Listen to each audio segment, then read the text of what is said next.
Hey guys, this is the start of a new series on our channel, in which we will cover the whole history of the Roman Empire.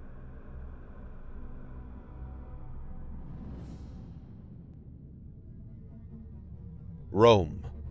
The name itself evokes vivid thought and imagery of papacy, an empire, a republic, and seemingly endless history.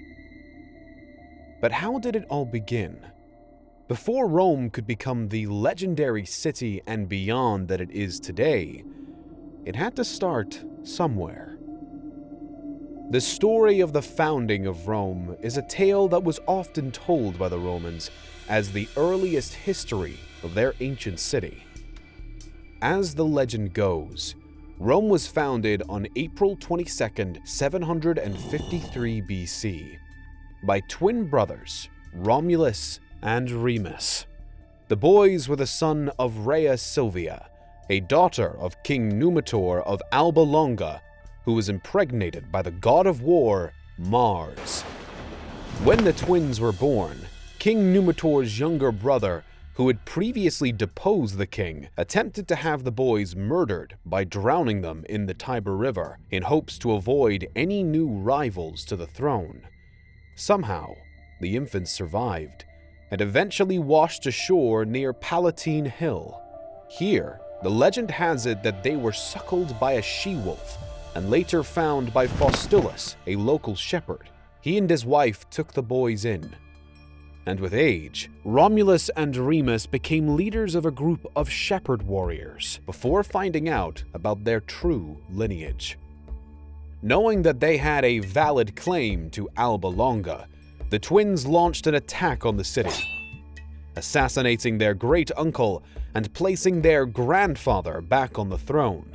They then decided to found their own city nearby, at the site where they suckled from the she-wolf as babies, but a conflict between the brothers ended with Romulus murdering his brother, and Romulus alone then founded the city of Rome, named after none other than himself. Romulus now had to address the obvious problem of somehow populating his new town, which currently had no woman. To overcome this obstacle, Romulus devised a plan to invite his neighbors, the Sabines, to a festival at which he had their woman kidnapped. This, unsurprisingly, triggered armed conflicts between the new Romans and the Sabines. But thankfully for Romulus, the abducted woman actually came to mediate and insisted on putting an end to the war before Rome could be captured. The subsequent peace treaty allowed for the merging of the two kingdoms and made both Romulus and the Sabine king Titus Tatius the population's authority. Additionally, to help with the growth of Rome, Romulus invited both exiles and fugitives to come and seek asylum in his kingdom. By the time that his counterpart King Titus died, no heir replaced the Sabine, which left Romulus once again the sole monarch over the new city. After the founder's death, there would be 6 more kings until the kingdom would become a republic instead. This, of course, is only one theory as to how Rome came to be. The somewhat outlandish tale has been questioned by many historians over the years, and other hypotheses concerning how Rome was founded exist and have been supported by some curious figures.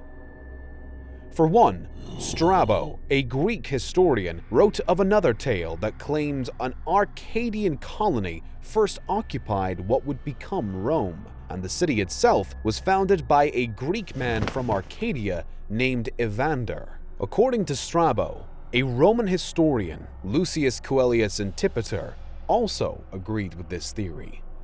Still, another belief is that Rome was founded by Romulus, a son of King Odysseus and Circe, which would have made the Romans of Greek descent and may have become an unfavorable fact as discord with the Greeks began to grow. Martin P. Nilsson, a Swedish scholar, explains that this theory may, in fact, have once been the main story of Rome's birth, but as the concept of Greek ancestry became more embarrassing for the Romans, they likely would have tweaked the story, changing the name of Romulus to the native name of Romulus. But the name Romulus, which later turned into the native name of Remus, was never fully forgotten, and would account for the story of two founders, not just one. Further lending to the possibility of having a potentially hidden Greek descent in his satire The Caesars, Emperor Julian is said to have had Alexander the Great say to the Romans, "I am aware that you Romans are yourselves descended from the Greeks." And yet another option is that the Trojan prince Aeneas actually founded Rome, as described by Virgil, a Roman poet, in his epic known as Aeneid. Both Emperor Augustus and Julius Caesar are said to have been descendants of Prince Aeneas as well. Historically speaking, regardless of how Rome was truly founded, we know that there were supposedly 7 kings in total during the first era of establishment, beginning with Romulus and eventually ending with the Etruscan kings. The final 3 monarchs of this civilization were Priscus, Tullius, and Superbus. A problem is evident with not necessarily the belief that the last 3 kings were Etruscan, but with the limited number of kings in total. If only 7 kings reigned over 243 years, that would average roughly 35 years per monarch, which has been strongly discredited by modern historians. While it is possible that Rome could have been ruled by only 7 kings in its first years, there is no way to prove the unlikely claim due to the lack of contemporary evidence. When the Gauls sacked Rome during the Battle of Alea in the 4th century BC, they destroyed a large amount of Rome's existing records, and many of the rest became lost or damaged over the following years. One way or another, Rome's foundation as a monarchy came to an end in 509 BC, when the Romans finally gained control back from the Etruscan people who had been ruling over them for the past 3 reigns. As the story goes, Lucius Tarquinius Superbus, the last king, was deposed after his son Sextus Tarquinius committed a heinous crime against Lucretia, a noblewoman, which resulted in her death. Lucretia's father, husband, and even the king's nephew came together with the goal of punishing the royal family by overthrowing the king himself.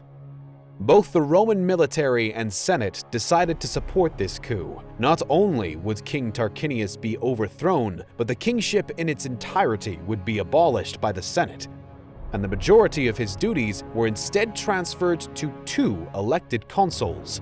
Each consul would act as a type of checks and balances for each other, with each term lasting only 1 year, and any consul being at the mercy of the law if they abused their power while in office.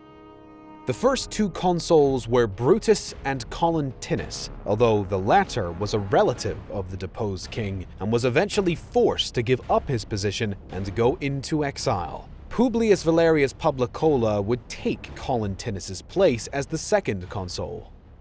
King Tarquinius did make a few attempts to regain his throne and re-establish the Roman monarchy, such as with the Tarquinian conspiracy the same year of his removal, and 2 battles within the Roman-Etruscan wars shortly after. The former king proved disappointingly unsuccessful, and the Republic remained. At this point in time, while the Republic may have been an improvement from the monarchy, it still was not like a democracy. Instead, the Senate, which was made up of purely aristocrats or patricians, were responsible for voting in each consul for every term, and the lower classes, known as the plebeians, did not possess any type of power to challenge or influence decisions made by the Senate. Additionally, there were notable efforts made to separate and distinguish the varying levels of society. Marriage between patricians and plebeians was strictly forbidden.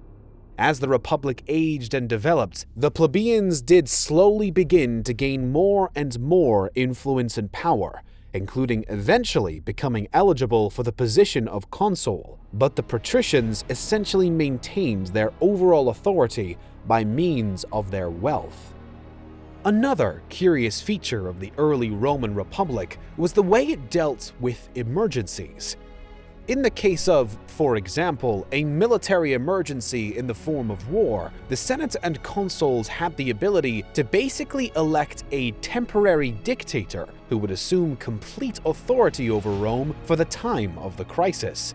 The position was quite frankly a dangerous one, as it gave the dictator unchecked control and power in an already chaotic time. But for a plebeian by the name of Cincinnatus, the concept worked as had hoped. The aristocrats brought Cincinnatus from his farm during a military emergency that they felt required the appointment of a dictator to take charge and lead the troops as well. After a mere 15 days, Cincinnatus led the Romans to victory, voluntarily stepped down from his temporary position, and returned back to his farm. By 449 BC, the Roman Republic had also established its first set of written laws, known as the 12 Tablets. Contrary to the earlier structure of the Republic, these laws now aimed to make every citizen equal under the eye of the law. Finally, after refining the very foundations of the new Republic, Rome could move on to another goal: expansion. Over the following centuries, Rome would begin to grow, creating only the first few chapters of our Roman history books today, whilst paving the way for the long Roman history that changed the face of Europe and the world in terms of civilization, culture, traditions, and much more. We have more stories to tell about the Roman Empire, so be sure to subscribe to our channel and hit the bell button to be notified when a new video is available. Thank you so much for watching, and we'll see you on the next one.